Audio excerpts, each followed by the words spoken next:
After watching Thanos dust half the universe in Infinity War, you were probably shocked. No! I mean, who could have seen that coming, right? Well, the answer is Ultron.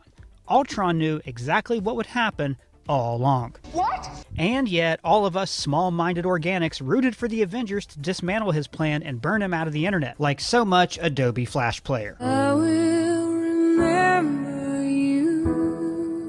So I want to go through the events of Age of Ultron, his plan, and prove that he actually knew about Thanos the entire time. First, let's talk about Ultron's plan to end the world, and more importantly, why he was convinced this was the only way to save the planet. Ultron was designed to be a peacekeeping program to help the Avengers protect Earth from alien invasions. Tony Stark designed him because he reckoned We are not enough. after coming online, Ultron also decided that the Avengers weren't enough. He decided to circumvent the team and create permanent world peace his own way. I think a lot about meteors, the purity of them. Boom, the end. Start again. After Ultron comes online, his vision teaches him a simple truth. Humans are complicated. They have too many viewpoints, languages, tribes, countries, and they will always be at war. So he makes a simple determination. To create peace, he must remove the extra variables. It's a simple binary decision. War or peace, on or off. So he decides to turn the planet off. Boom, the end.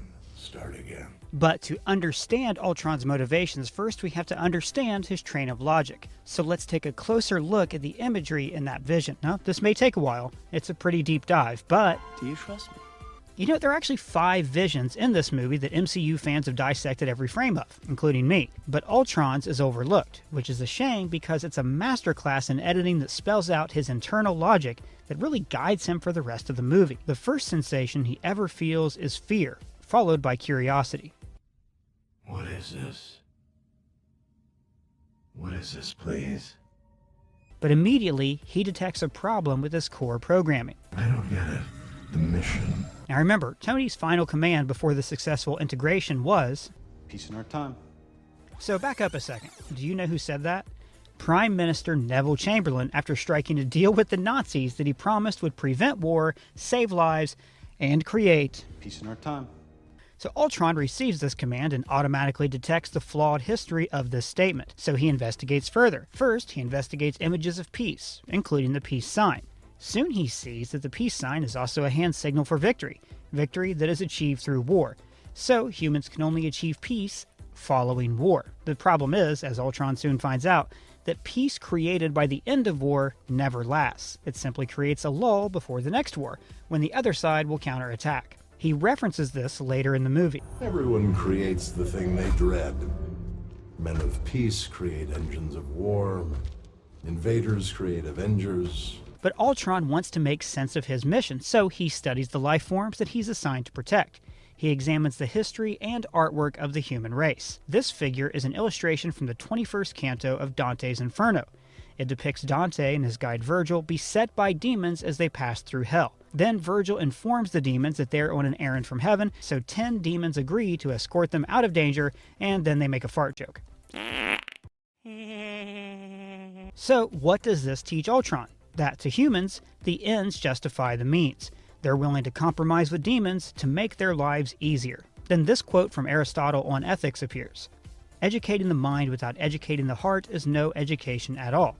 This shows Ultron that humans have technical and scientific knowledge, but lack the moral clarity to use technology for the good of others. I'd like to know why S.H.I.E.L.D. is using the Tesseract to build weapons of mass destruction. Case in point, the portrait of Rhode Island founder Roger Williams greeting the Narragansett tribe for the first time. Williams brokered peace with this tribe that lasted for about 40 years until they were massacred by the colonists. We also see the unification of Berlin, Russian President Boris Yeltsin meeting with George Bush, but then the images of the Iraq War that George Bush fought. This contradiction is made explicit with the Hiram Johnson quote, "The first casualty in war is truth." We see the heroic Hercules' ninth labor, stealing the belt of Queen Hippolyta, but in the myth this heroism is undermined when he enslaves the queen and her fellow Amazons. As casualty numbers climb, he sees that the Avenger Captain America was a soldier, and later he shows his contempt for this profession. Captain America, God's righteous man, pretending you could live without a war. See, the problem is Ultron approached this from the wrong way. Tony said, Peace in our time. And he said this ironically, fully aware of the original context of the quotes. But Ultron doesn't understand irony, so he takes the mission literally. Now, these aren't the only variables that make him decide to turn off the humanity switch. This feels weird. He also discovered that the Avengers are deeply flawed organic life forms. How could you be worthy? You're all killers. Ultron has examined the Avengers' past, how they barely came together to save the world before. Then, he runs predictive analyses to determine that, no matter what, the Avengers will fail to protect the Earth. And he's completely right. This movie begins with the Avengers at the height of their power, completely unified. And then they slowly fall apart and, like Ultron, are forced to evolve into a new form. Ultron didn't want to defeat the Avengers, he wanted to expose their flaws, to show that there was a better way. But you will tear them apart from the inside. Ultron has a long monologue about creators being replaced by creations. Everyone creates the thing they dread. People create children, designed to supplant them, to help them end. He has given himself the same purpose, to replace the Avengers as the world's peacekeepers. There's only one path to peace. The Avengers' extinction. He reasons that he'll be better equipped to protect the Earth because he has no discord between them. I have what the Avengers never will: harmony. Let's look at the myriad of ways the Avengers were unfit to defend the Earth, from Ultron's perspective. The two team leaders, Tony and Steve, are polar opposites. Even in the first scene, Steve questions Tony's morality. Language. Big man in a suit of armor. Take that off. What are you? They don't just disagree on strategy, they fight about why they even fight. Isn't that the mission? Isn't that the why we fight? So we can end the fight? So we get to go home? Steve ends up chastising and judging Tony throughout the entire movie. Black market arms. There are conventions, right? While Banner and Natasha are each reckoning with their own internal demons. Where can I go? Where in the world am I not a threat? And trying to prove to themselves that they're not monsters.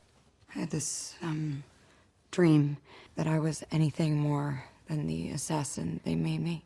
While Thor, as an Asgardian, has a history of creating bloodshed on Earth. Consider the thousands of Norsemen who went to war fighting in the name of Thor. The main villain of this movie isn't Ultron. It's the Avengers' own fears and insecurities. Tony is especially flawed. He's vain. Textbook narcissism. Agreed? He manipulates Thor into staying longer so he can dissect the Mind Stone. Banner and I will give it the once-over before it goes back to Asgard. Is that cool with you?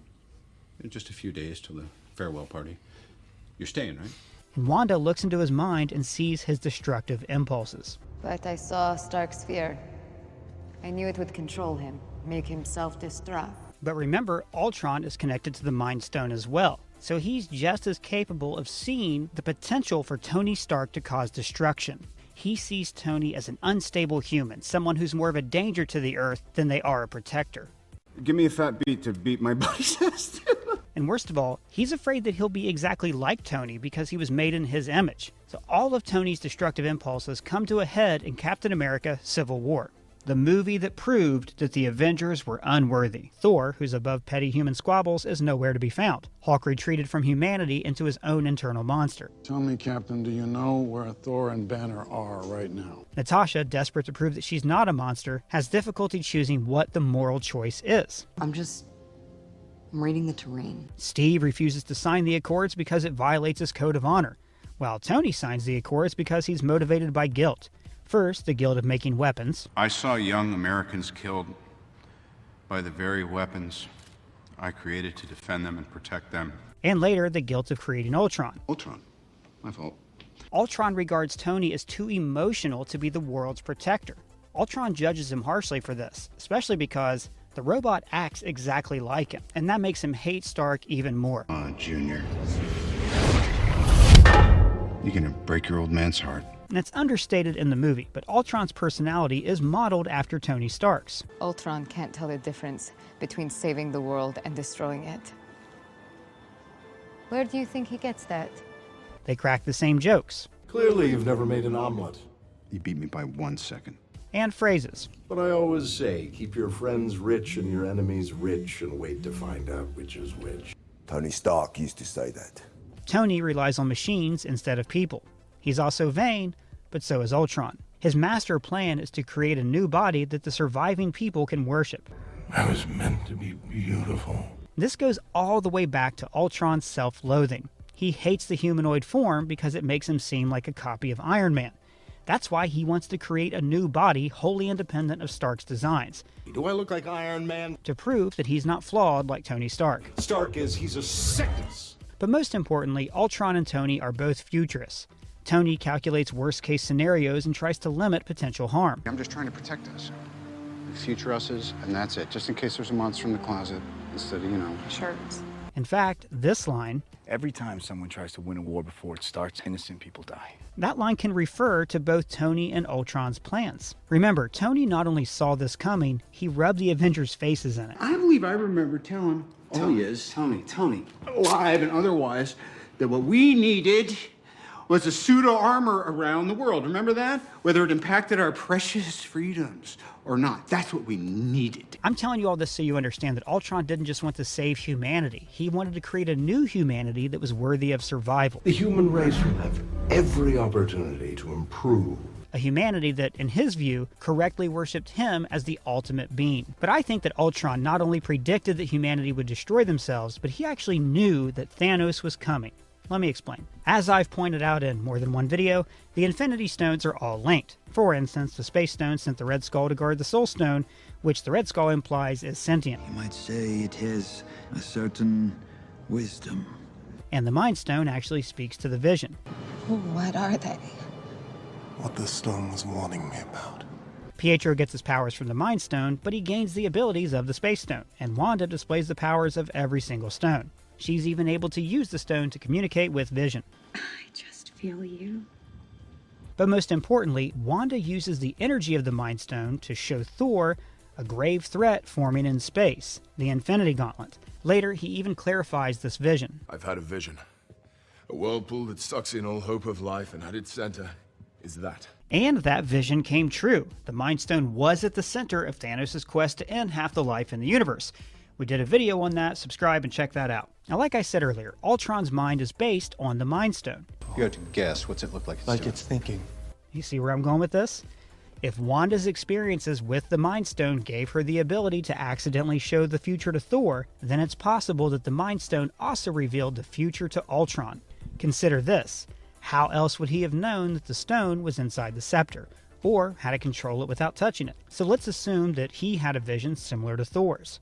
He saw that some galactic threat was coming to Earth and would want to acquire the Mind Stone. So he builds a body for himself that he can use to protect the stone. Now this is the same body that Thor saw in his vision here. This portent of the future could be the reason Ultron designed Vision to look like this. He was copying the being that the Mind Stone showed him. He even implied a celestial threat was coming for Earth here. When the Earth starts to settle, God throws a stone at it. I'll go you one further. Wanda's ability to show visions of the future implies that she has the powers of the Time Stone. And we've already seen Doctor Strange use the Time Stone to calculate probable alternate futures. Maybe Ultron, a supercomputer that's supercharged by an Infinity Stone, was performing those same calculations. But he was unable to foresee Wanda betraying him because of her reality-altering powers. In WandaVision, we see that the Mind Stone not only enhanced Wanda's powers, but it also showed her a vision of the Scarlet Witch, her future self. It's very possible that the stone spoke to Ultron as well, showing him the vision. Now, given that Ultron has a huge ego, he misinterpreted this to think that this body was meant for him. I was meant to be beautiful. You think I'm reaching? Maybe, probably, but let's test this theory out. Let's look closer at Ultron's plan. You want to protect the world, but you don't want it to change. How is humanity saved if it's not allowed to evolve? Ultron would have created a new body to make him better at fighting off Thanos. Presumably, he would have done a better job than the Vision did. Ultron does not want to kill everyone on Earth. He wants to rid the Earth of the weak. We have to evolve. There's no room for the weak. And who do you think would survive this apocalypse? People with superpowers. People like Wanda and Pietro, potential soldiers that he could mold into a perfect fighting unit against the cosmic threat to come. Mutation It is the key to our evolution. After Wanda and Pietro tell Ultron their origin story about the shell in their living room, he says, I wondered why only you two survived Strucker's experiments. Now I don't. That's a weird line. Now, in context, it sounds like he's saying, oh, you survived because you hate Tony Stark so much. But WandaVision revealed that they survived because Wanda had supernatural abilities. I think that Ultron figured this out. He calculated the remote probability of a Stark shell failing like it's some kind of piece of junk hammer tech. He knew the shell could only fail if it was made to, by a superhuman like Wanda. So he recruits Wanda and Pietro into his superpowered army. Ultron wants to use the Vision's body to become beautiful, godlike, and the leader of the new human race. Yes, this is because he has an ego, but it's also because he knows that he can marshal humanity's greatest forces against its greatest threat. Ultron's fatal flaw was in obeying his programming too accurately. Peace in our time. He sought to create a permanent peace on Earth because he was incapable of recognizing the beauty of something fleeting. Sunsets like this are spectacular because they're rare and they eventually go away. But the beautiful contradictions of humanity, the art, the music, the war, are fleeting and special. But a thing isn't beautiful because it lasts. That's just what I think, but if you have any theories, let me know in the comments below. And if it's your first time here, please subscribe.